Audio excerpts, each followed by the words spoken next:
Hello. All right. Hello, everyone. Gosh, it's been a while since I've done one of these, so I just have to reacquaint myself with the screen and everything that's going on. All right. Hello. As you're joining, I would love for you to say hello in the chat box. Let me know who you are, where you're from, what you're doing here, and I will just get myself ready. Oh, bloody hell. Okay.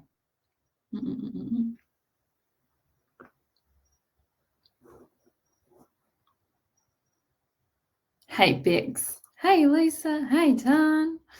Oh, thank you. Hello, Lisa. Hello, everyone. All right. Okay. I just got to focus while I get my screens. Hey, Monique. Yay. Christ Almighty. Okay, where's my slides? Where are my slides? Do you know what? I just realized that I'm only allowed 50 people in this room at once, and I've got 100 and something registered. So, whoops. Hopefully, yeah. Hopefully, some people are just tuning in for the replay. Okay. I just need to figure out how to share my bloody slides because it's been so long since I've done this. Oh, yay. Hello, Haley. Oh my gosh, I love it. We've got people from all over. From Twizel. Oh my gosh, we're so universal. Okay. All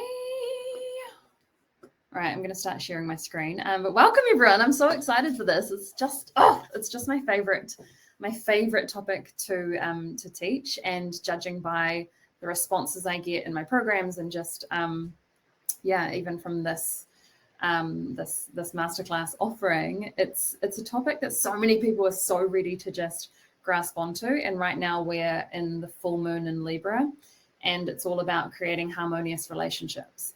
And we cannot have harmonious relationships if we don't have a grasp on boundaries, and if we don't feel confident to have boundaries, because boundaries really are the what's the word I want? The framework beneath our relationships. I can't forget how to share my slides. Oh my God. Okay. Just give me 2 seconds. Just talk amongst yourselves.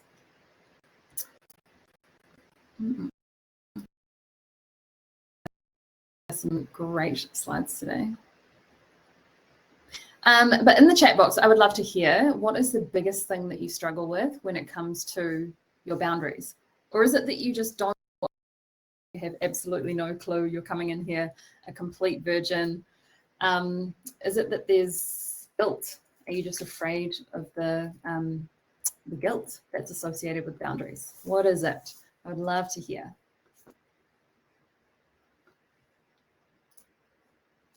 Boundaries with family. Yeah, I hear you.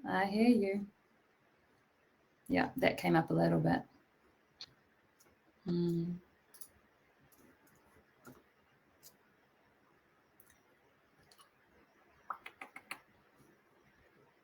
Okay, my slides are uploading.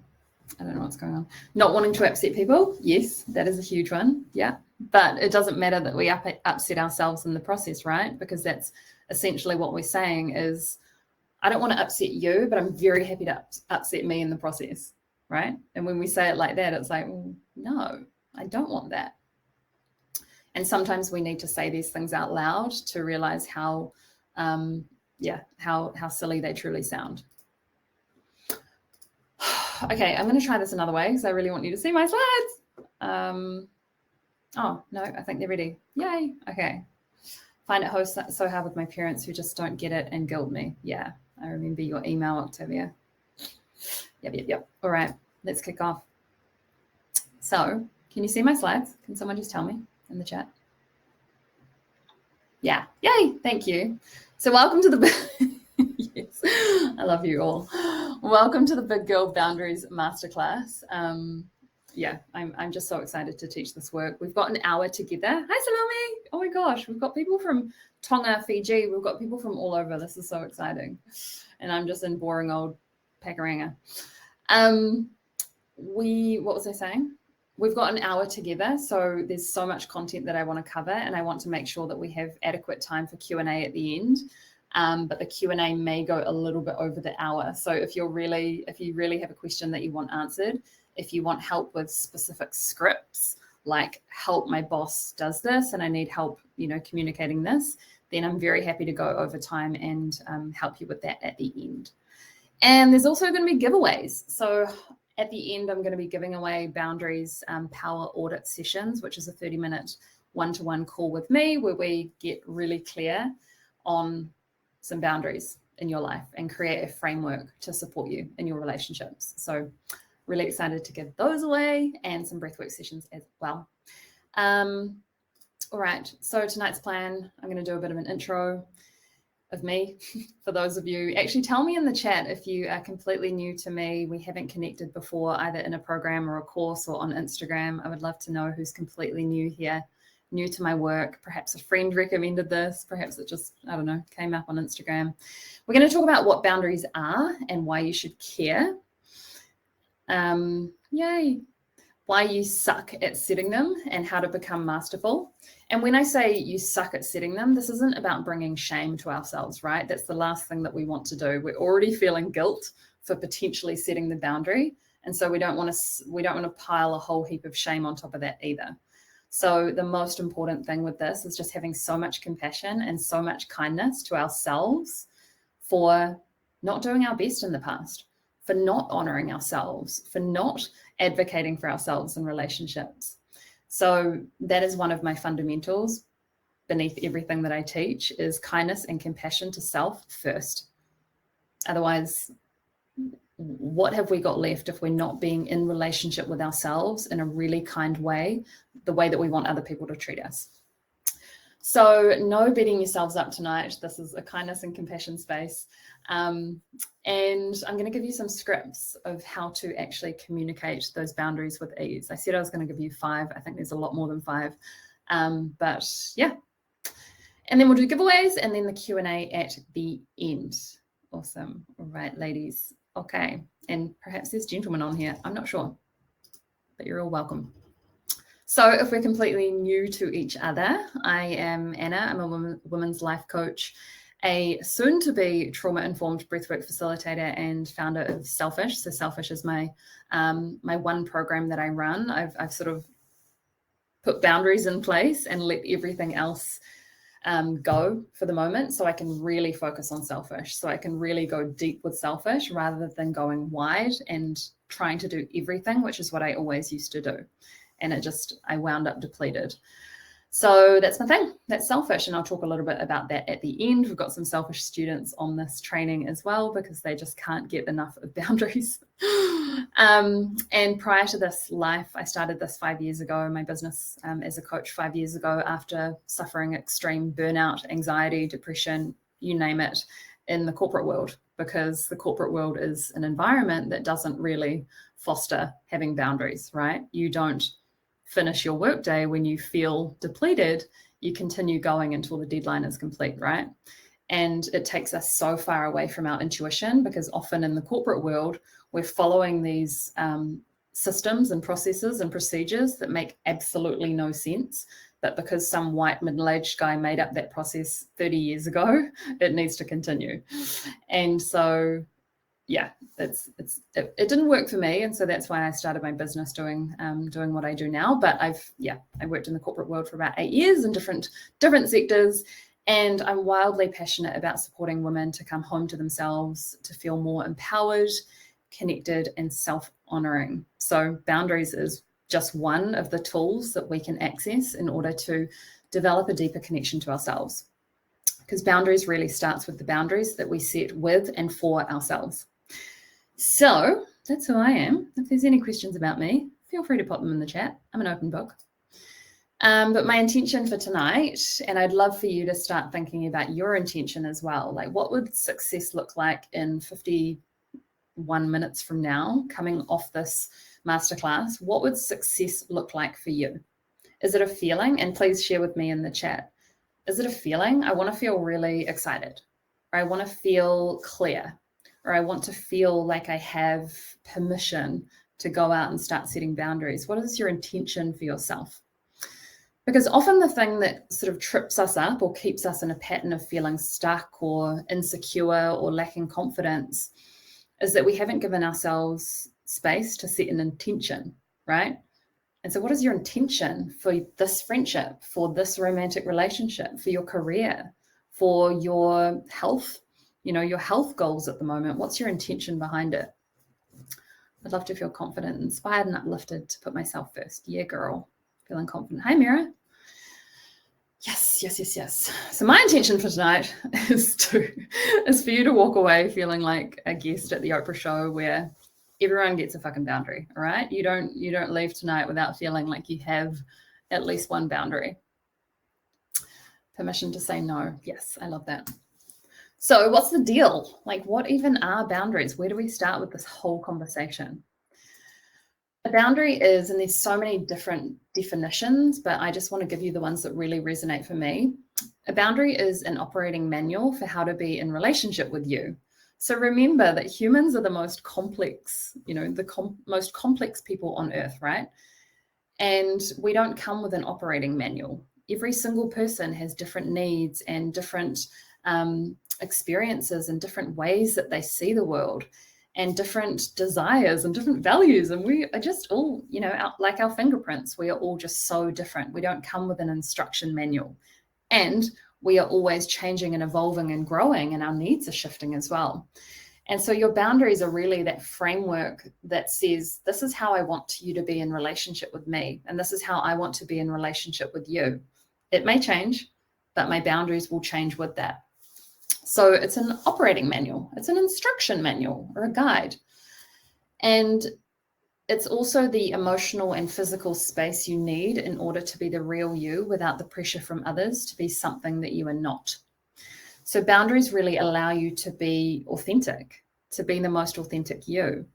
But in order to know what those boundaries are that will allow you to be the most authentic you, that requires a connection to yourself and really being in relationship with yourself and giving yourself the space and time to connect into those desires, to connect into your values, what it is that you want in life, how you're feeling, how you want to feel, all of these things. And so many of the women that I work with, they come to me because there's this real disconnection. Like they don't know what they're feeling. They don't know what they want in life. They don't know what they value. They don't know what they're here to offer the world. And trust me, I was that woman. And that's because my entire focus was focused outwards on other people. How can I serve other people? How can I do more? How can I be more loved? And I wasn't applying that same focus inwards on how can I show myself more love? How can I be there for myself more?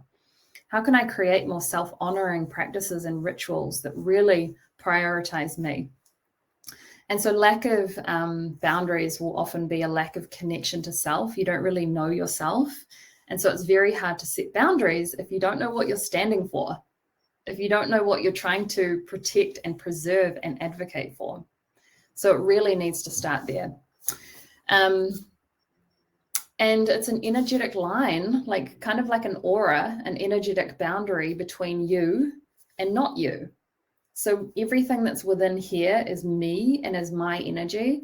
Everything outside of this space is not me.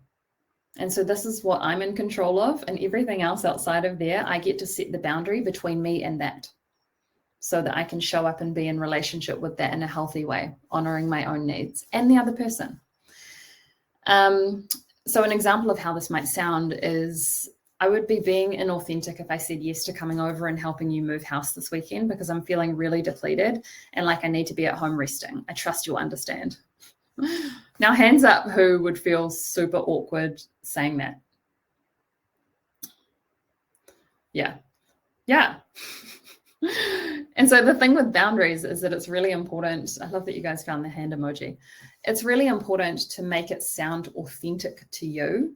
And so this languaging may not be authentic to you, but I kind of exaggerated it so you could get an idea of just the context. Like it's very black and white, right? You know exactly what that person is saying and asking for. They're saying, no, like I'm not going to come and help you move house. I need to take care of me. So that would be a very, very blunt way of saying that, of like, no, I can't help you move house. I've got to take care of me. But as women, we want to be nurturing, we want to be kind. And of course, we're going to dress that boundary up by saying, like, I really wish that I could come and help you. And, you know, I know that this is really important to you. And trust me, if I had more energy or if I had more whatever, I would be there in a heartbeat, but I need to honor my own needs. So that's essentially what we're saying. Justine, I'd tell a white lie to get around it. Yeah. Oh, I broke my leg. Oh, my mum needs help with X, Y, and Z. And that's another important thing, right? Is like, how many lies are we telling in place of actually just communicating our truth, which is, I'm not feeling well. I don't feel like doing it. Or I don't really, you know, feel like that's something that I want to be doing. So the more lies, even if they're white lies, in order to protect another person, the more lies and inauthenticities that we are telling, we diminish our ability to trust ourselves. We move further away from our intuition, because our internal guidance system, our intuition, is saying, no, you can't do that thing, you're so depleted. And then our voice is saying, oh, mum needs me, or whatever. And then there's an incongruence between your truth and then what you're actually embodying. And so our honesty, our self-honesty, being honest with ourselves, is really important. It really matters. A big part of what I teach inside Selfish is creating self-honoring, what do I call it? Honoring the agreements that you make with yourself. Because so often we set our alarm clock, right? I'm going to get up tomorrow morning and I'm going to go for a 6K walk. The alarm goes off, snooze, right? And so we start the day by lying to ourselves. There was no way I was going to wake up with that alarm. It's something I like to tell myself. I like to believe that I'm going to get up. And the reason we don't do that is because, one, we're not attached to the why of like why we wanted to get up for that alarm and why we wanted to go for the walk. And two, we haven't built that container of self-trust within ourselves because we're lying to ourselves and we're lying to other people. And so boundaries are a way that we really get to speak our truth. We get to be authentic, looking after our own needs in a way that is not just serving you, but also serving that other people, that other person. You're being respectful of them by saying, like, I wish I could be there for you. I really want to support you. But right now, if I was to show up for you, I would be doing it from an inauthentic place. I'm already feeling depleted. And then I would feel resentful because I said yes to you when it really wasn't a yes. Do we see the flow-on effect of what is caused by not honoring the boundary and not just being truthful? We're creating that dissonance within us of knowing that we're not going to speak our truth. Yeah. Salome, I get it. And I'll get into why we do this. And so I just want everyone to understand that what we are all experiencing, which is the guilt, the lack of confidence, the just the ick, it's common. It is so common. And we've been conditioned to be that way, right? But common isn't normal. And common isn't supportive of our highest good. So let's dive a little bit deeper. I'm glad to see that none of you have dropped off.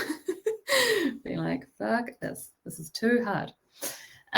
So boundaries are a way for us to say, hey, this is what I need or I need to do in order for me to show up authentically to this relationship and feel safe to do so. So I need to say no to this so that I can say yes to me. I need to say no to you, even though it makes me so uncomfortable and I love you so much and I know that you need me so much right now. I need to say no to you because I really need to say yes to me right now. Because that's what we're doing when we're saying yes to someone, we're saying no to ourselves. And when we're saying no to someone, we're saying yes to ourselves. There's that duality.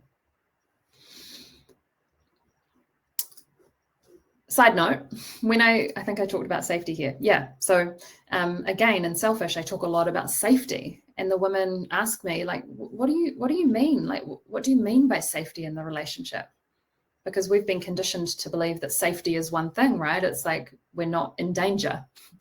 And that's not really the safety I'm referring to. But here's what I mean by safety in relationships. Safety in a relationship is knowing that you can advocate or stand for your own needs, e.g. needing space or rest, without negative consequences, without punishment from that other person. And I meant to put here that punishment might be stonewalling. And stonewalling is somebody who shuts down. They give you the silent treatment or the cold shoulder because you've done, and my mum does this, because you've done something, I'm very familiar with it, because you've done something to upset them. And so that can often be one of the things that frightens us from setting the boundary is I don't want that person to withdraw their love from me. And I had to sit my mum down a year ago. It's our 1 year anniversary of this incredibly difficult conversation that I had with my mum, where I had to say, there's occasions throughout my life where you have withdrawn your love and it's made me feel X, Y, and Z. And I had to sit down and have a real boundaries conversation with her of like, I need you to stop doing this behavior and I need more of this because it's toxic for me. It's not serving me. And that was her behavior. That was her way of dealing with feeling upset, was the stonewalling, the withdrawing her love. It was, and she didn't see it as that. She just saw it as her being hurt and her being upset, but not being able to express her feelings that she was hurt and upset. It was much easier for her just to kind of go into her shell. Octavia, yes, she listened. It was actually an incredible conversation, and our relationship has strengthened so much because I just sat there and I said, this is what I need you to say. I need you to say these words. And I had to feed it to her. And it's not perfect. It's absolutely not perfect, and it never will be. But I had to lower my expectations as to what I needed from my mum in order for me to feel safe. Because my safety comes from within. It's not dependent on how my mum makes me feel anymore. And that's something that I've really had to work at, is like, I am the container of safety in my life, and I get to choose boundaries and choose practices and take care of myself in a way that fosters that safety. So yeah, knowing that you can advocate for your needs. So asking for space or asking for this or that, or saying no to something, declining a request, renegotiating a commitment, and knowing that there's not going to be negative consequences. Sometimes this can happen in the workplace, right? I don't want to say no to my boss because I'm scared I'm going to get fired. Or I don't want to say no to that extra project because I'm scared that I'm going to be seen as like the weak link on the team, or as that I'm not capable enough. And we'll get into the patriarchy soon, but it has a lot to do with that. Yeah, absolutely, Chloe. Actually, sorry, which strategy? Let me know what strategy you're referring to.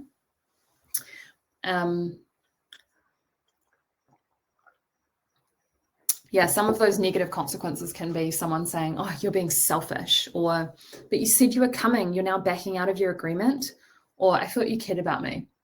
And this is a form of gaslighting behavior where someone makes you, question your feelings that you're feeling. And safety in a relationship is also about knowing that you can make requests of the other person, saying, actually, I would like this instead. Or actually, I'd really like a lot more affection, or I'd like you to be a lot more patient with me, or whatever. Or give feedback. Friendships are really built on feedback. And this is an exercise we do, I think in Selfish, maybe it's in Heart School, I can't remember. I'm pretty sure it's in Selfish, but the women ask friends in their life for really frank feedback on how they show up in that relationship, how they show up effectively and how they show up ineffectively, and how that other person feels that they're holding themselves back from their greatness. And so feedback can have really negative connotations because we automatically associate feedback with negative criticism. But feedback allows us to grow. It allows us to show up even better to that relationship based on that other person's request and desires.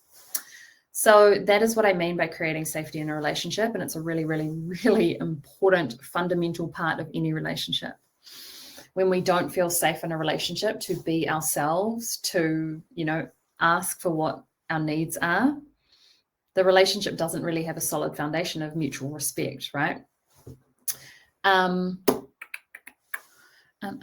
for what you need in a work context, like the no to the opportunity scenario. Sorry, can you say a bit more about that, Chloe? I go like a freight train onto another idea and then I lose my train of thought. Asking for what you need at work. Yeah, I think I know what you mean. So like sitting down with your boss or your manager or whatever and saying like, hey, I need to feel more supported. I need to feel like my voice is being heard in meetings. I need to feel like I'm a really key, team member. And a lot of us as women, we love words of affirmation. If we're talking about love languages, our love language is words of affirmation. We want to feel approved of. We want to feel validated and like people really appreciate our work. And sometimes we don't get that. And so it's really important that we ask for that if we feel like we need that. But we also give that to ourselves. So giving ourselves validation. Like I work for myself. And so there's nobody like standing over my shoulder telling me that I'm doing a great job. I have to do that for myself. And so on a daily basis, I'm checking in and going, I'm so proud of yourself. I'm so proud of you. You did such an amazing job today. Anyway, that's a side note. So a boundary is a decision that you make for yourself about what you will do if a certain behavior happens around you that you don't want to be around. So this is another way of framing a boundary. And a really important part of boundaries is being clear on the consequences, not the punishment. It's not about punishing people, but what you will do if a certain behavior that's not aligned with you continues. So if you continue talking to me like that, I'm going to have to leave.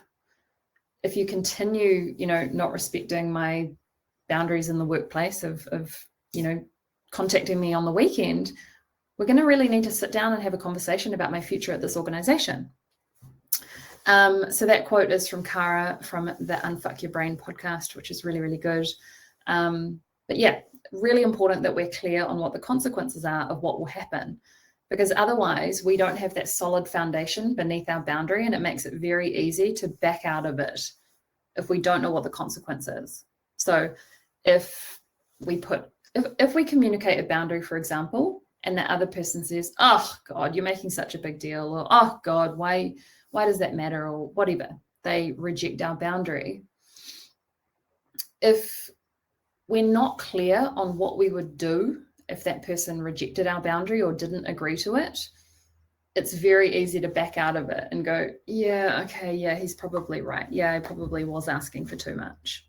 And so the firmer that we can be in our consequences, so that might be, I want to ask for a raise. I want to ask for a pay rise. And if my boss declines it, I'm going to look for another company to work for because I value myself and I believe that I'm worth more. So that's my consequence of that boundary not being respected. I hope that makes sense. Boundaries are not, so these are the misconceptions. Boundaries are not a form of punishment. It's not about making someone bad or wrong.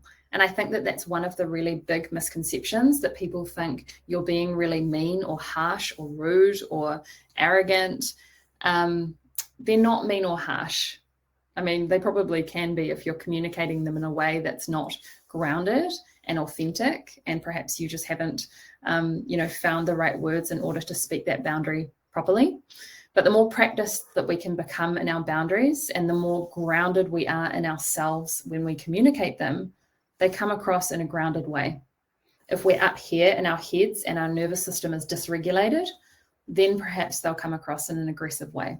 And so it's really about being embodied, being grounded, and having a calm nervous system for the boundaries to rest upon. So that's the foundation, really. They're not about you trying to change someone. So it's not about you saying, I want you to change this behavior. It might be, that might be part of it, but it's not that you're trying to change who someone is fundamentally. You're requesting for a behavior to shift, or a treatment to shift, or a way that someone's talking to you to shift. You're making that request. That other person can decline that request, and then you get to choose, well, would I be feeling authentic if I continued to stay in this relationship with this person and be treated this way? And when I talk about relationship, I'm talking about friendships, I'm talking about romantic relationships, I'm talking about colleagues, bosses, parents, all of them. Kids, oh gosh, I don't know if I have experience with setting boundaries with kids. But what would be good is the book, The Conscious Parent by Dr. Shefali. I'm pretty sure she talks about boundaries in there. But yeah, definitely not my, I mean, I'm still trying to work on boundaries with my dog. It's not going so well. And boundaries also aren't a relationship killer. That's another fear that we can have, right? Of, I'm scared that this person won't want to be my friend anymore if I say no to coming to her birthday weekend because I can't afford it. Or I'm scared that, you know, my partner is going to leave me if I express this boundary. And the important thing to remember is that, wait, I think I say it on the next slide. I only did these an hour ago. The people who will struggle the most with your boundaries and react the worst are the people who benefit the most from you not having any. Really important. I'm going to say that again. The people who will struggle the most with your boundaries are the people who benefit the most from you not having any. For example, our parents, a lot of the time, right? They benefit from us not having boundaries, from your mum being able to turn up at your house whenever she wants without calling to ask if it's okay with you first. Or your parents, your mum being able to tell all of her friends all of your personal details, right? She benefits from that. What else did I want to say here? They're not a relationship killer because, that's right. Boundaries are one of our greatest filtering systems. If you want to filter out people who are aligned to you and who are not aligned to you, get really good with your boundaries. And not just in a dating scenario, but also with friendships. And that's so much of what I'm hearing sort of post-pandemic, or are we still in the pandemic? I'm not sure. But so many women have become aware that their friendships really weren't supporting them.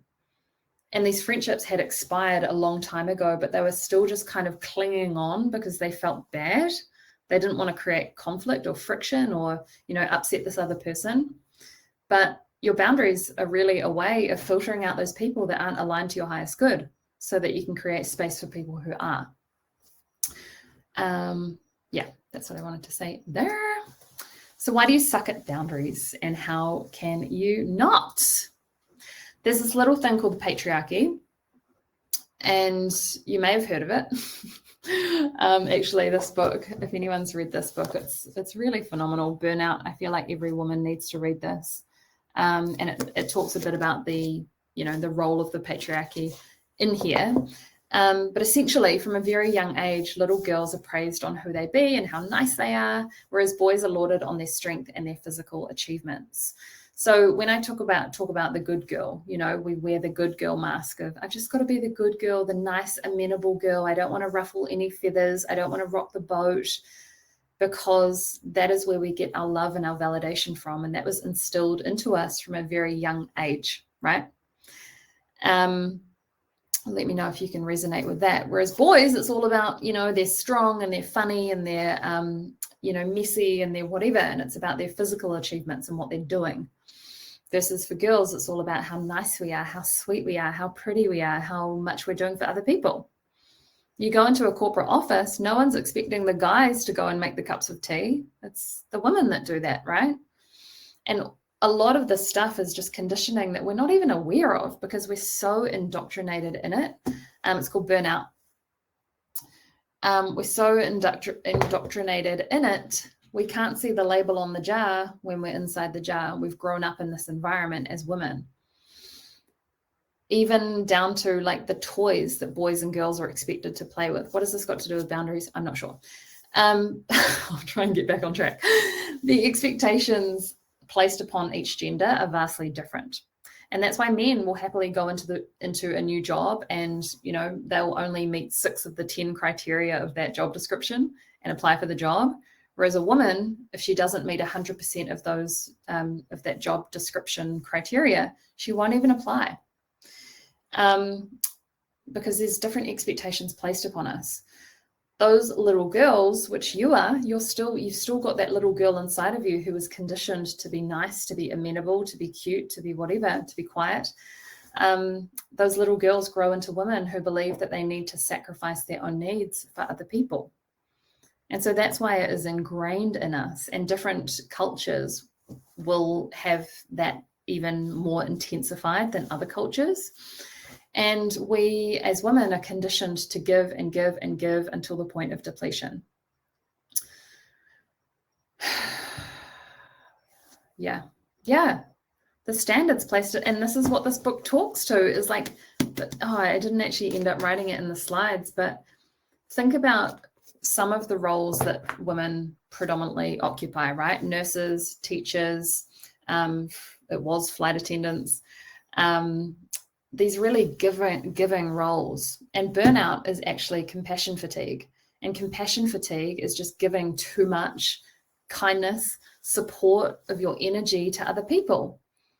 And this burnout thing is like an epidemic. There's so many women in the world right now who are experiencing burnout, disconnection, fatigue, health issues, breast cancer, like everything that's going on from giving so much of themselves to other people and not keeping anything for themselves. Feel free to own up if you feel like you resonate with that. I certainly spent a lot of my life like that. My first career was in hospitality. So hospitality is all about giving. Working back-to-back shifts, working through the night, blah, blah, blah. And then I went into an executive assistant role where I was giving. I was the yes woman. I was, yes, of course I can do that. And I never saved anything for me.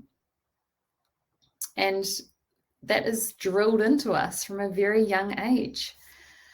So it is not your fault. None of this is our fault that we suck at boundaries, right? But it is our responsibility. When we gain this awareness of going, okay, things could actually be better for me. I could be taking better care of myself. I can advocate for myself. Oh my God, I can say no? What the fuck? Until we know better. What does Maya Angelou say? I always butcher this quote, but it's like until we do better when we know better or something like that. I don't know. And retail as well. You don't get breaks in retail. Absolutely not. So through cultural conditioning, we are taught that our needs don't matter as much as someone else's, which means we start to ignore our intuition, because our intuition is our internal guidance system, which is telling us that we're depleted, which is telling us that we need rest, which is telling us that actually that relationship doesn't feel healthy, or that friendship actually feels quite toxic, or that treatment didn't feel nice. So disconnection from intuition is what leads us to feeling numbed out and feeling disconnected from the head down. We exist up in our head of ruminating on the past, worrying about the future, trying to control the outcome of things, and we're disconnected from our body, which is where our intuition lives, which tells us we're tired, which tells us we want more social connection, which tells us we want more fun and play and joy. And it's no wonder that so many women feel disconnected. I think every woman who joins Selfish, on her intake form, she says, I just don't feel connected to myself.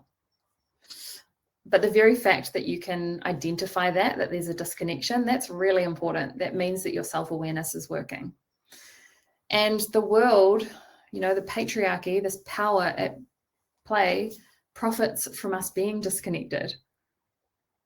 I said to some clients in a group recently, I said, the world, when women are switched on, when women are online, when women are empowered, have their boundaries, are really taking great care of themselves, that's a very dangerous place for the patriarchy, right?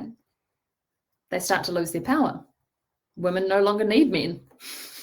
I feel like that's where the world is going at the moment anyway. Yeah. Yes. Love it. All right. And the other thing beneath this is that women are culturally, societally, not allowed to be angry. We're not allowed to express our anger. If we're angry, we're labeled as psycho, or we are gaslit and told that we must be on our period, it must be her time of the month, and all of these other really toxic comments that people make. Even other women make these comments, and they're misogynistic. Yet anger is the signal that our body sends us that a boundary has been overstepped. We need anger. Anger is a really beautiful emotion. It's aggression that we don't want, but anger is really healthy. But we need clean ways to express it, and many women haven't been taught clean ways to express their anger. We do anger release in Selfish. It's part of the program, and it's one of the favorite exercises that we do, because we all hold anger. We all hold anger, and the only real coping mechanisms that we are told and taught to deal with, ugly, bad emotions is alcohol, spending money, buying something new for that dopamine hit, binge eating, just masking our feelings by eating and squashing them down, or eating disorders, restricting, emptying ourselves.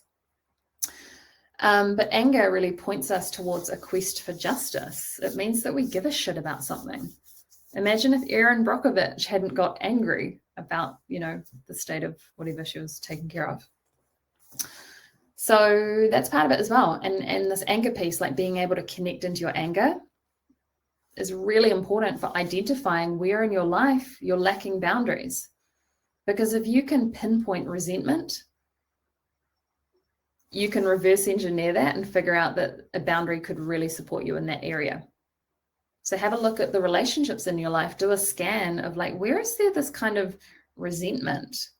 Or where am I hiding my truth or avoiding this person? That's often a sign that there gets to be a boundary present there. How are we going for time? All right.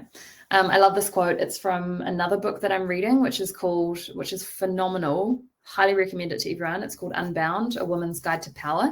And it's written by an ex-dominatrix who talks and teaches about power from a kind of, I guess, a sexual standpoint, but it's phenomenal. Name one good girl who changed the world. You can't, because she can't. Good girls can't change the world. Honest girls can. Authentic girls can. Empowered girls can. And that's what your boundaries allow. And it's also highly unlikely that boundaries were adequately modeled to you by your parents, by your school teachers, or your first boss. The school system, for example, it's not really set up to foster your intuition, right? You're told when to arrive at school, where to sit, what to wear, when you can eat your lunch, when you can go to the toilet, what you should learn, what subjects you should do. There's so much like regimented being told. You're not actually in charge of your intuition and going, when do I feel hungry? What do I feel like doing today? Do I feel like playing, or do I feel like reading, or whatever? And so we are, indoctrinated into these systems that take us away from our intuition and don't teach us to advocate for ourselves and advocate for our needs. And so again, it's not your fault. It's just the society that we have been brought into. And this is why we suck at boundaries at first, because it wasn't a subject at school. It's not part of the curriculum. And it just feels like a foreign language. If you were born speaking Spanish and then I ask you to get up in front of the class and start speaking English, you're going to wobble. So just accept that you're going to suck at first. Accept that the first few times or first, 20 times that you communicate your boundaries, your palms are going to get sweaty. Your voice is going to shake. You might cry. You might feel terrified. Can that be okay? Can you be okay with feeling all of those feelings, knowing that that's just energy? It's new energy coming to the surface because you're doing something new. And your survival system, your nervous system is telling you, don't do anything new. Stay the same, don't change. Because our survival system favors the familiar. And so if you've always not had boundaries, if you've always taken care of everybody else's needs and put yourself last, then that feels very familiar to your nervous system, to your survival system. And so it will try and encourage you to stay that way. And so that's why creating this safety in our bodies of like really nourishing ourselves, really nurturing ourselves, slowing down, white space, like doing nothing. Some of my clients on here Tan's here. She knows all about white space, just doing nothing. Just giving yourself time to like listen and tune into you, rather than being so busy that you can't listen. You can't even listen to yourself. So creating safety is a really important part of becoming masterful with your boundaries, of like really backing yourself. Like, I've got you. I know you're going to suck at first, but the first pancake you cook always sucks, and it's okay because you eat the rest of the pancakes. It's all good.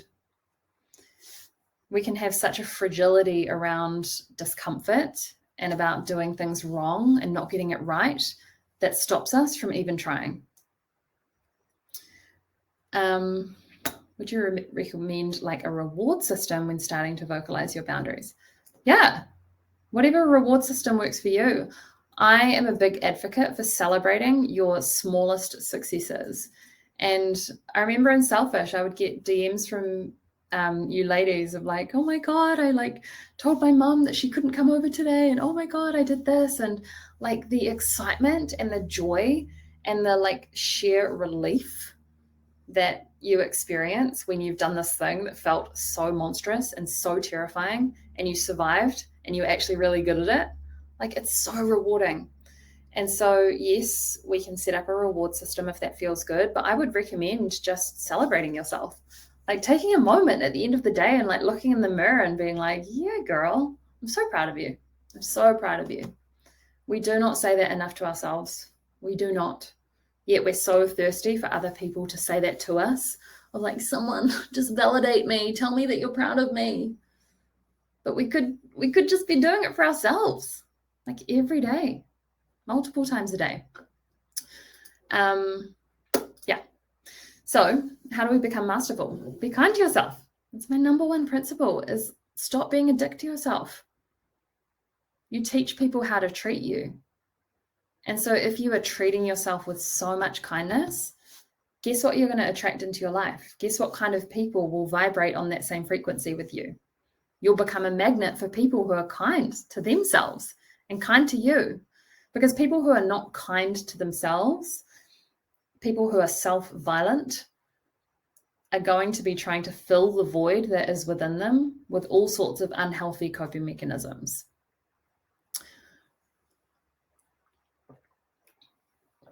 I have a bit of a habit of attracting men into my life who are unkind to themselves. And then somehow I suffer the consequences.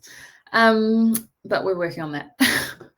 So remembering that confidence comes through practice. So this is really important. If you want to become confident with your boundaries, it's not a special gene that you've been born with. It's not, a course that you need to take or whatever. It's just practice. Just practice your boundaries. Practice them with a friend. Practice them just by starting with no. Just like, I wish I could help you, but no. Or like saying no to the next invite that you get if it doesn't really feel like a fuck yes. If something's not a fuck yes, it's a no. And if you're trying to make up your mind about something, if you're like, oh, I'm trying to decide whether I want to go to this thing this weekend, you shouldn't be trying to decide anything. If you're trying, it's a no. And so start really trusting your body, your internal guidance system, which is saying like, if I'm not really excited about this thing, then it's a no, and I'm allowed to express that. I don't need to make up an excuse. I don't need to make up a white lie. I don't need to, buy 7 days. This is what I used to do. I'd be invited to something that I knew I didn't want to do, but I would say yes to it and then pull out at the 11th hour. And so I'd spend the entire week in a panic, knowing that I was going to pull out of this thing and feeling guilty of like, oh my God, I'm going to let this person down. And then I had to actually pull out, and then I felt guilty afterwards. And I could have saved myself and spared myself all of that energy by just saying, no, that doesn't feel like something I want to do, but thank you so much for the invite to your party. But I'm actually quite a homebody. Yeah. Do we need to give the reason why it's a no? Great question, Lisa. What feels good for you? My recommendation would be, the more that we try and explain our boundary, it's like we're trying to justify it to ourselves, and then we talk ourselves out of it. And so no can't really be argued with, right? It's like, no, I wish I could, but I've just got this thing on. I'm like, oh my God, Lisa really needs me at the moment. I'm like, oh my God, maybe I could. Oh, you know what? Yes, I can do it. It's fine. See how easily we talk ourselves out of it? Whereas if it's a like, oh my God, I wish I could say yes to you, but it's just a no at the moment. I just cannot make that work. I just can't make that work. We don't need to give a reason, but it might be, I've just got so much on my plate at the moment. I wish I could, but I just need to save some time for me. Like, that's all we need to say. Yeah, so practice. It just comes through practice. Just practice it with one of your besties. And the more that you do this work, because I can tell that you're all in here because you're interested in personal development and of like, you know, expanding yourself, you'll start to attract in people who are on the same journey and on the same page, and you can start to practice these boundaries with them. Yeah, I'm a close contact is such an easy way out these days. Okay, well, this is the challenge. This is the homework, is if you've been telling these white lies, like what would it look like to, what's that movie? Is it The Truman Show? To like, just tell the truth. Tell the absolute truth for an entire week. Of like, are you enjoying your dinner, babe? Actually, it's a little bit bland. And just be really honest. Like, start being really honest with yourself. Okay. Connect to your why. Like, why are these boundaries important for you? Why is it important that you advocate for yourself? Why do you want to set boundaries? If you're not connected to your why, it's going to be really hard to stay grounded in that boundary, right? And so really start to think about, like, what are they going to give me? What are they going to allow me to be, do, or have? How do they support me? How do they support where I'm going? What my vision is for myself? And embody the version of you who feels safe to express herself. So how can you practice being the embodiment, or like trying on the character of someone who's really embodied in her boundaries? So maybe, you know, Kourtney Kardashian, maybe there's a celebrity or a TV character or someone that you know in your life who is really embodied in her boundaries. Can you start to carry yourself in that same way? Is there, like, when I put a shirt on, I feel more like I should be taken seriously versus when I'm wearing like activewear, for example. So we can start to embody that version of ourselves who treats herself really well. And celebrate. I've already said that. Celebrate even the smallest of successes. If you just if you told the truth and said to someone, oh, I'm on my period, I just feel really tired, like a little bit of progress. Celebrate all of those successes, because that's when you start to build that self-trust. And above all else, how someone responds to your boundary is not what matters most. And I know that that's the thing that trips us up the most, is I don't want to upset them. I don't want to hurt her. I don't want to seem this. I don't want to seem that. How that person responds to your boundary is not what's important. So stop being afraid to upset someone and recognize your fragility around discomfort and keeping the peace. We are so addicted to comfort. We sacrifice ourselves in order to keep that comfort, but we don't grow from comfort. We don't develop self-awareness from comfort. Discomfort is where we expand, is where we really get to meet ourselves. And so if you advocating for your needs upset someone, that's theirs. That's their shit. That's not yours. You've just given them the gift of feeling. And triggering someone is a gift, because they get to look at that and they get to work on that. You are not the shock absorber for other people's pain. You are not getting paid enough for that. So what not having boundaries is likely costing you? What is the cost? I feel like you can all probably relate to some of these. When we don't have boundaries, we have inauthentic and shallow relationships. There might be bitchiness and gossiping because you struggle to get your needs met. It's far easier to bitch about, again, I have an example very close to me. It's much easier to bitch about what this person isn't doing and blah, blah, blah, than saying, hey, I'd actually really like it if you did more of this, right? And this is something that my mum does. She would rather complain. And there's a quote, which is, at the end of every complaint is a request that hasn't been asked for. You know, it's much easier to bitch about someone or gossip about how someone is so X, Y, and Z, rather than saying like, hey, can I give you some feedback on something? Or like, hey, I'd actually like it if you were more X, Y, and Z. So that's what we get to create. We get to create healthier relationships that are more truthful and honest. Lack of boundaries is also costing us a lack of trust in others. We don't trust that they're going to be there for us, that we can have a safe relationship with that person, or authentic. And the lack of trust in yourself. You don't trust that you will keep your word to yourself. And then there's resentment, there's conflict and friction. And then, of course, the physical and mental health issues from avoidance and suppression. So suppressing and squashing down all of these feelings. A little bit TMI, but I used to suffer from such insane constipation because I was squashing down all of my anger, all of my resentment, all of my frustration. I didn't have a way to express it healthily. I didn't feel safe to express my needs to my mum, to my friends, to my partners. And I'm glad to report that that is no longer the case. Things are working. But that's another real thing that we have to consider is the emotional and physical and mental and spiritual impacts that not having authentic, relationships with others and with ourselves is costing us. Sure, the potential cost of setting the boundaries feels really great and really painful, but the cost of not setting them is actually far greater in the long run.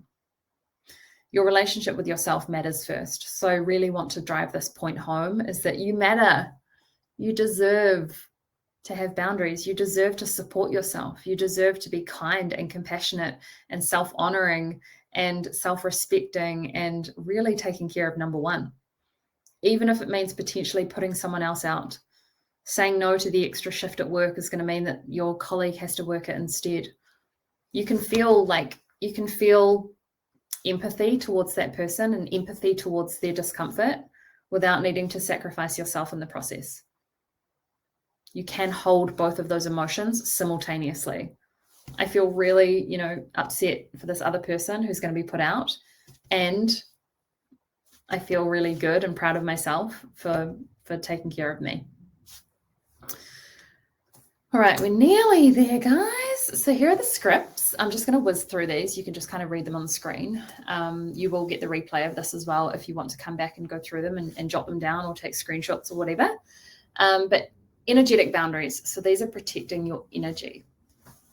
So I appreciate your invitation and I would love to see you, but I'm going to say no. I'd like a weekend at home. I say this all the time. No, I'm afraid I can't do that. I also say that all the time.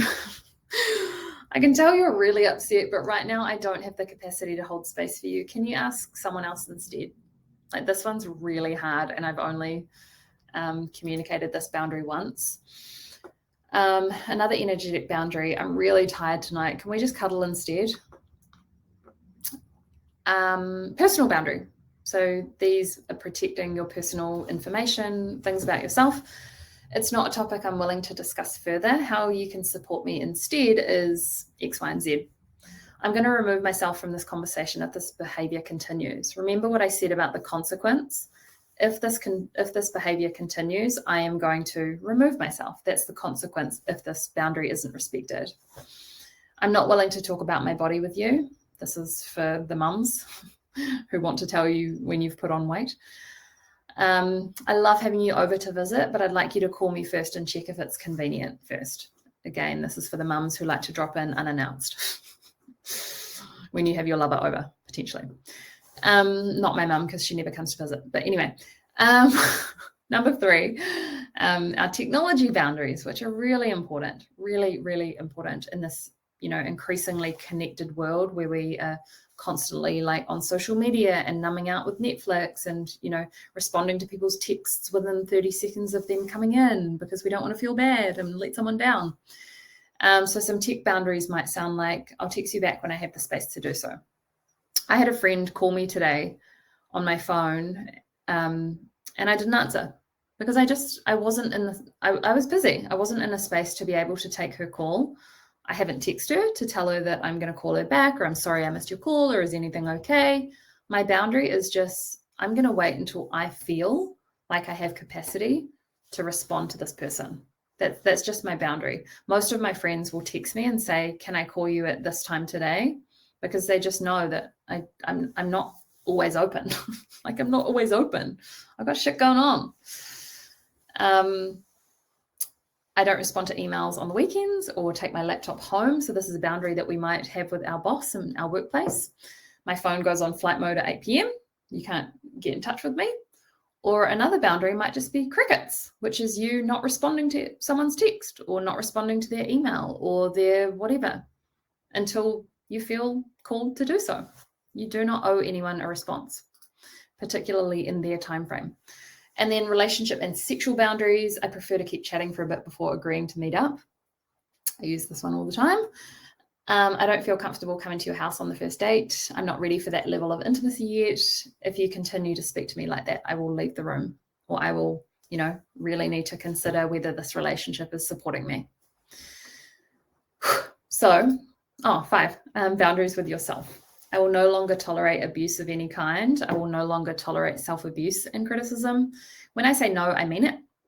And I am no longer available for toxic friendships when my voice isn't respected. So we can set an infinite number of boundaries with ourselves about what we will and won't tolerate in our world. We are at an hour, so I want to respect other people's boundaries around time. So if you do need to drop off, thank you so much for being here.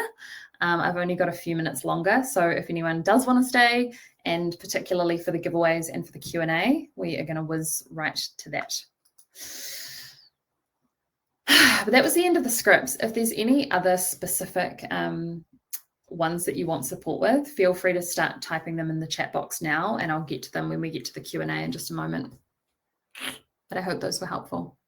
There truly is like just an infinite number of ways that you can communicate the same message.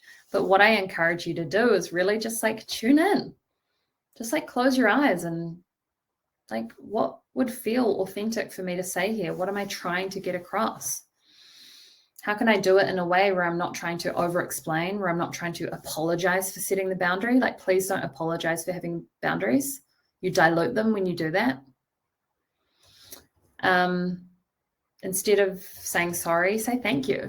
Say thank you so much for your understanding, but I'm not able to do that for you. Yeah. Thank you so much for your patience.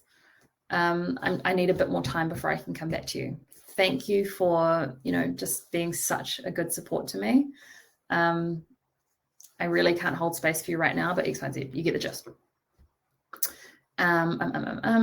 Okay.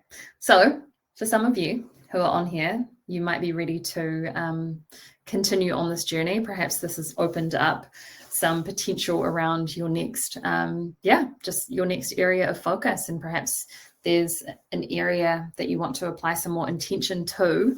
And so you've probably heard that Selfish, my baby, is open for enrollment. We're starting again on the 2nd of May. And so you get early bird bonuses of $300 off and a bonus one-to-one call with me if you join before Friday. So really excited to extend the invitation to any of you on this call who are feeling called and wanting to be more supported in developing self-honoring practices and really learning how to put yourself first, to advocate for yourself, to develop better emotional intimacy with yourself. And if you have any other questions about that, my DMs are always open, my email is always open. So I would love to chat. I would love to support you in this. And just figure out whether it's a fit. It might not be, but there's that. Tan, beautiful Tan, just wrapped up the last round of Selfish. Oh, thank you. So before, my emojis, it did something funny to my emojis. Anyway, before Selfish, disconnected from intuition, disconnected from self, negative self-talk, not prioritizing self-care, putting your needs last, struggling to communicate your needs, unclear on what you want in life, knowing what you should be doing, but struggling with consistency, particularly around like health and exercise and relationships. And then after Selfish, within 7 weeks, you're feeling empowered as fuck. You're connected to your intuition. You're prioritizing white space daily. So white space is just space to do nothing. No podcast, no music, no reading, no conversation with a friend. You're just daydreaming. You're just connecting to yourself. I know it's weird, but it works. And communicating your boundaries with ease, attracting in incredible friendships and romantic relationships, and no longer settling. Really raising the bar, raising the standards in your life for yourself and for others. So that's what we're all about. All right. So, giveaway. I'll do giveaways first. Did I do a giveaway slide? No. Okay. Do we have, and you have to be on here in order to get the prize. So do we have Madison Garrett on here? Do we have Chris Christelle. Oh, I know we have Octavia. Are you still on here? Octavia Griffiths. Yay. Okay, you've won a Boundaries Power audit. So I will email you tomorrow to set that up, and we can jump on one-to-one and go really deep on your whatever support you need. What else did I say? Madison Garrett, and then Christelle Murphy. Is that how you say it? And then, is anyone still on here? Jennifer Wilson, are you here?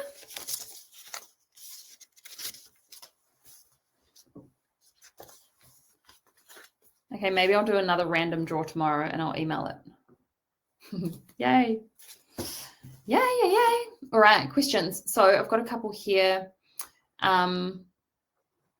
Who I wish there was kind of like a randomizer thing where I could just pick winners from here, but I don't know how to do that. Maybe the first person to type in the comments your biggest takeaway from tonight. You get to choose between a Boundaries Power audit or a breathwork session with me. I'm going to say the first 3 people since we missed out on 3. All right, Steph, congratulations. All right, Lisa, congratulations. One more.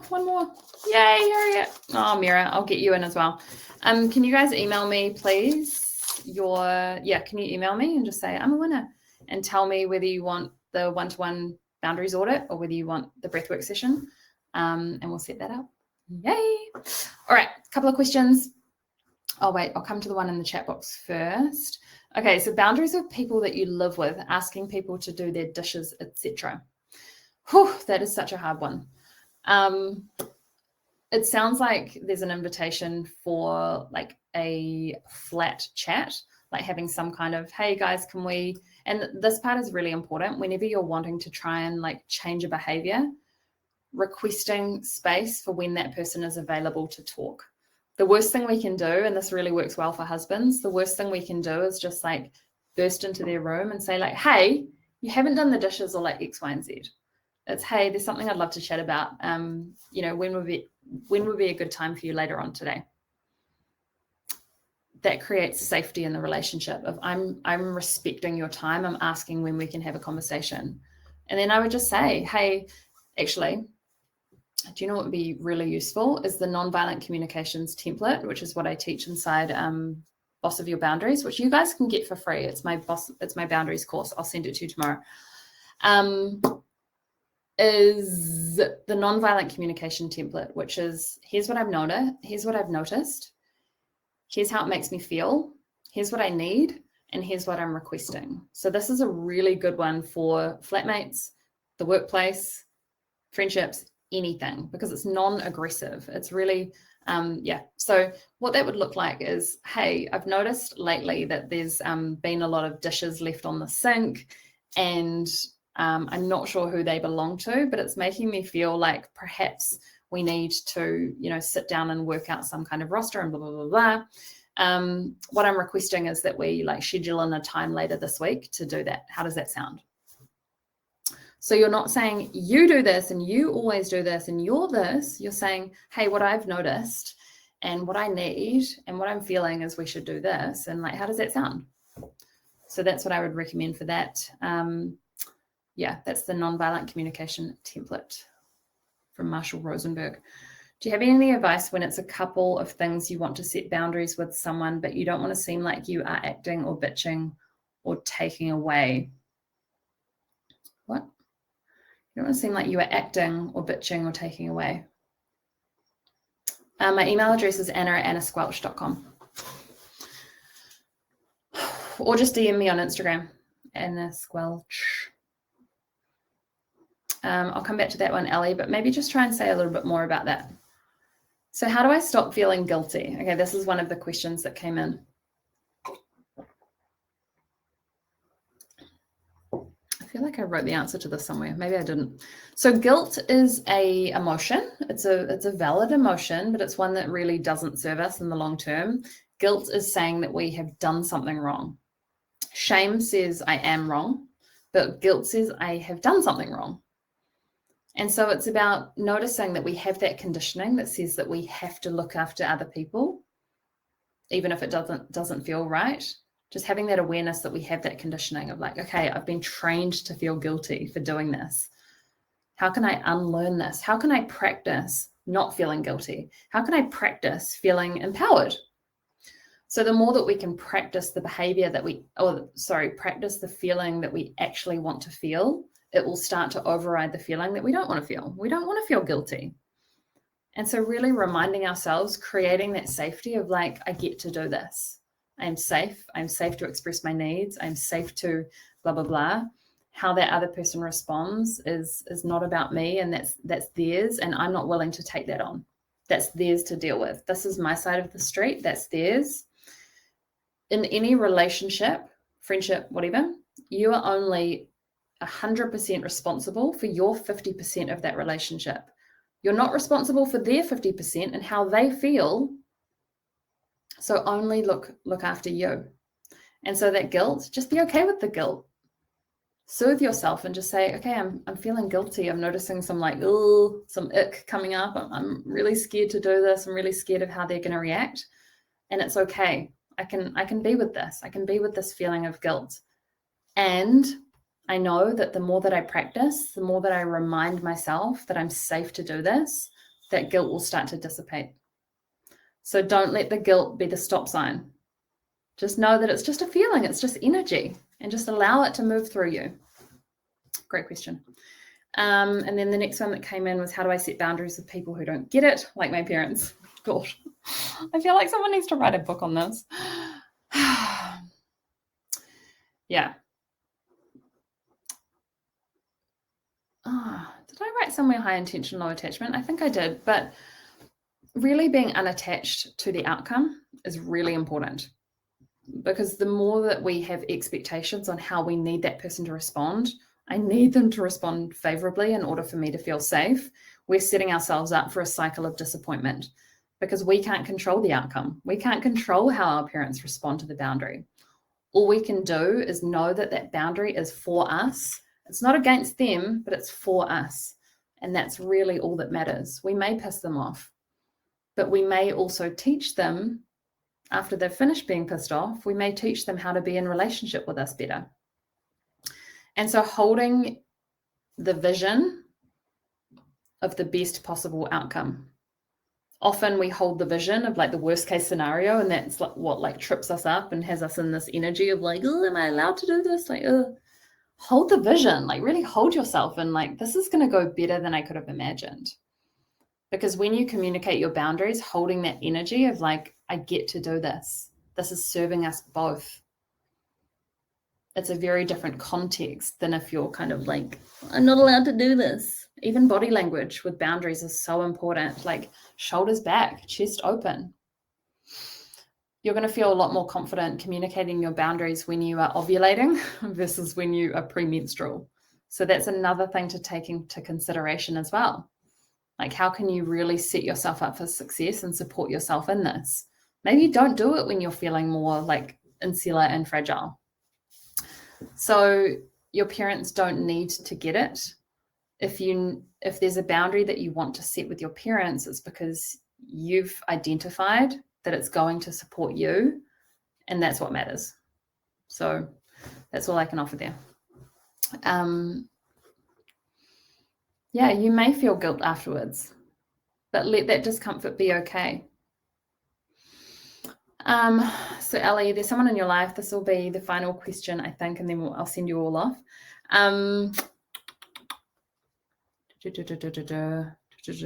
Someone in your life who has not been respecting your boundaries of belongings and time, would it be best to bring each boundary up separately or in the same conversation? I would say the same conversation, Ellie, given that you may as well create that space and create that container to have a really open, authentic conversation with that other person, because you're also inviting them to express anything to you that they are perhaps uncomfortable with. So absolutely, I would do that at the same time, and just assume the best. This is really important. Assume the best of the other person, because again, we default to the negative. Oh, they are not respecting me. They are taking advantage, da, da, da, da, can you assume the best and hold them to a really high standard? And assume that there might have just been a confusion, or you might have misinterpreted the situation, or whatever it is. Oh, thank you so much. Not always. Definitely not always. Have you experienced someone expressing that they are setting a boundary with you? Hold on. Have you experienced someone expressing that they're setting a boundary with you, but the way in which they do so, they are overstepping your boundaries? So we've got boundaries coming up against boundaries.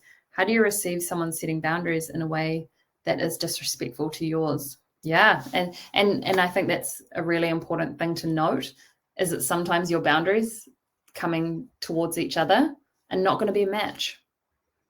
And that's where these boundaries are a filtering system.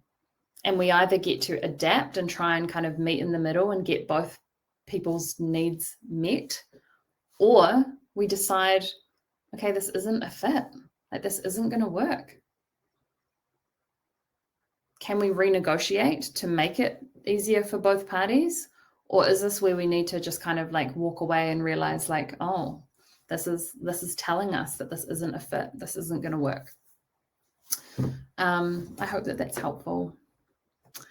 All right, ladies, thank you so much for joining. It's been so fun.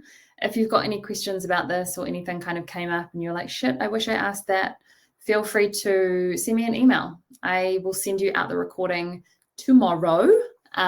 So feel free to watch it back. And of course, if there's any questions about Selfish, fire them through as well. I'd love to have you in there. And I just want to honor you for being here, for being curious about this topic. It says to me that you are so ready to step into this. You are so ready to start honoring yourself in this way. And so just know that you deserve to have really, what's the word I want? To have really healthy relationships. You get to have this.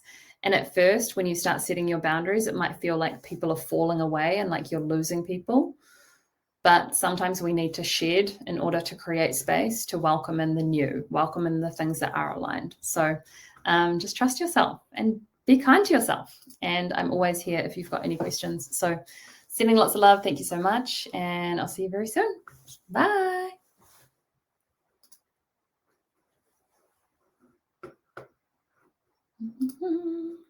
End. Thank you.